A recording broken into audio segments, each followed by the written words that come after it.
Cet événement, c'est d'abord marquer les 30 ans de notre réalisation ici, qui est Accessence aujourd'hui.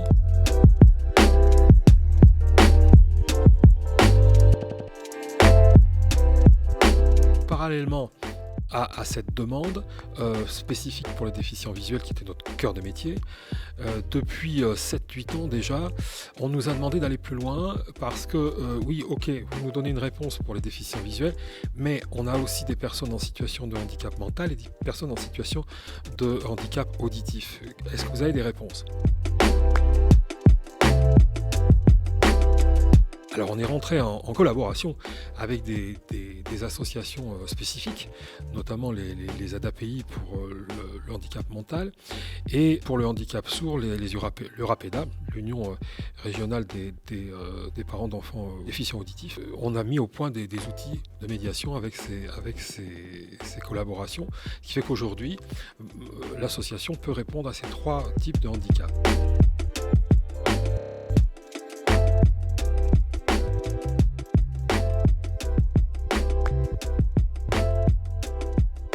Je suis le fondateur de Bonjour World. Nous sommes un centre de formation en langue, dont la langue des signes. Et c'est dans ce cadre-là, notamment, que nous sommes ici.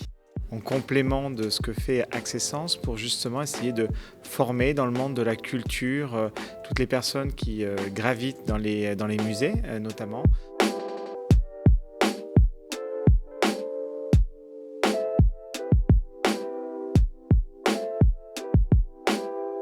Je suis malvoyante de naissance et je suis bénévole à l'association Accessence. J'ai même une fonction au sein du conseil d'administration puisque je suis la secrétaire du conseil d'administration. J'ai aussi un rôle actif en tant que bénévole, notamment pour tout ce qui est test d'accessibilité, de choses qu'on met nous en place dans le domaine du handicap visuel, puisque c'est mon handicap.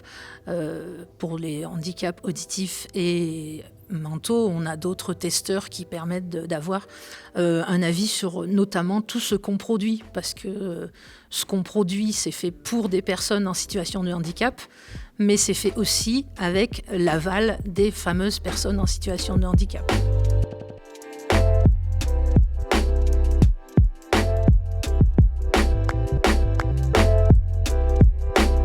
Une description, ça ne s'improvise pas.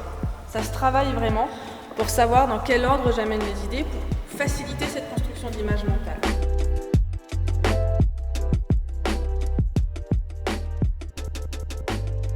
Alors moi j'adore ce genre d'activité, j'en ai déjà fait avec Accessence et puis avec aussi le CRDV et on apprend beaucoup de choses les uns des autres. C'est-à-dire que ça complète énormément ce que l'on sait sur le handicap et ça permet d'avoir un autre point de vue qui est toujours très intéressant.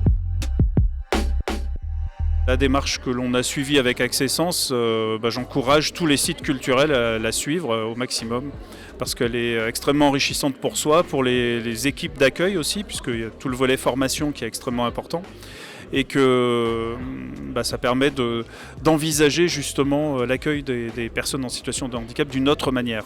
Et ça, c'est vraiment pour moi primordial.